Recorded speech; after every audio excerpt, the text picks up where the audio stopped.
नमस्कार. उंबरठा आणि ती या पुस्तकातल्या तिसऱ्या प्रकरणात एका विवाहित स्त्रीच्या मनात सुरू असलेल्या एका मोठ्या संघर्षाचं चित्रण केलेलं आहे. हा संघर्ष आहे तिच्या दोन घरांमध्ये विभागलेल्या कर्तव्याचा. म्हणजे बघा, एकीकडे सासरच्या जबाबदाऱ्या आणि दुसरीकडे माहेरच्या माणसांची ओढ. लग्नानंतर मुलीचं घर तर बदलतं, पण तिचं मन, ते मात्र दोन घरांच्या मध्ये कायम लटकलेलं असतं. ही भावना खरंच खूप स्त्रियांना आपलीशी वाटेल.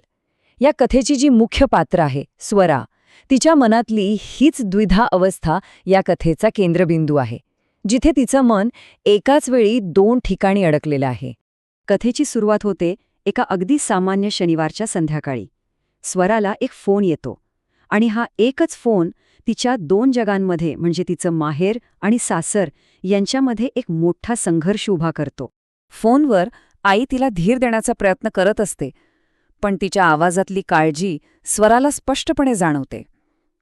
तिला लगेच कळतं की परिस्थिती वाटते तितकी साधी नक्कीच नाहीये. आणि इथेच तिच्यावर असलेले वेगवेगळे सामाजिक दबाव स्पष्टपणे दिसायला लागतात. तिचं मन तिला सांगतं की लगेच सांगलीला निघायला हवं, पण तिची आईच तिला थांबवते. का? तर सासरची माणसं काय म्हणतील या भीतीने ती तिला जपून पावलं टाकायला सांगते. आता पुढे काय होतं?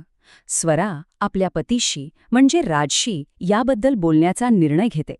पण त्यांचं बोलणं तिची सासू ऐकते आणि इथेच तिला एका खोलवर रुजलेल्या सामाजिक धारणेला सामोरं जावं लागतं.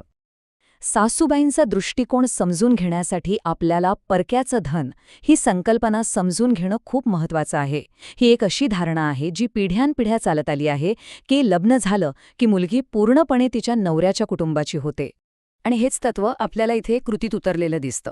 सासूबाईंचा हा प्रश्न किती कठोर आहे नाही का? तो स्वराच्या तिच्या आईवडिलांबद्दलच्या काळजीला, तिच्या लग्नाच्या कर्तव्यांशी केलेला एक प्रकारचा विश्वासघातच ठरवतो. तिला सांगलीला जाण्यापासून रोखण्यासाठी जी कारणं दिली जातात ती खूप बोलकी आहेत. लोक काय म्हणतील, लग्न झालेल्या मुलीने सारखं माहेरी धावू नये, तिच्या मुलीचं काय, ही सगळी कारणं सामाजिक प्रतिष्ठेच्या आणि सुनेच्या भूमिकेच्या एका संकुचित व्याख्येतून आलेली आहेत. आता या सगळ्या संघर्षाच्या क्षणी स्वराला ज्या व्यक्तीकडून सर्वात जास्त आधाराची अपेक्षा होती, ती व्यक्ती म्हणजे तिचा नवरा राज. पण त्याची प्रतिक्रिया काय होती? चला बघूया. या इतक्या महत्त्वाच्या क्षणी राज काहीच बोलत नाही.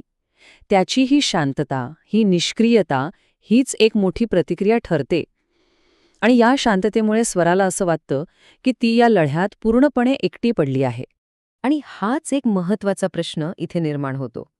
जेव्हा कौटुंबिक परंपरा आणि वैयक्तिक कर्तव्य यांच्यात असा संघर्ष होतो, तेव्हा जोडीदाराची भूमिका नक्की काय असायला हवी?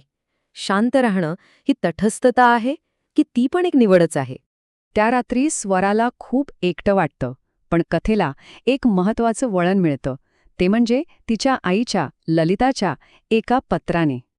आता बघा, या पत्राची सुरुवात कोणत्याही आदेशाने होत नाही, तर स्वराच्या स्वतःच्या भावनांना दिलेल्या एका स्वीकृतीने होते. तिची आई तिच्या मनातला गोंधळ ओळखते. आणि हाच या पत्रातला सर्वात महत्त्वाचा मुद्दा आहे. ललिता संपूर्ण परिस्थितीला एका नवीन दृष्टिकोनातून मांडते. ती सांगते की हा प्रश्न परवानगी मागण्याचा नाहीये, तर आपलं कर्तव्य पूर्ण करण्याचा आहे. वाह! ही एकच ओळ स्वराला अडकवून ठेवणाऱ्या पारंपरिक स्त्री-पुरुषांच्या भूमिकांना तोडून टाकते.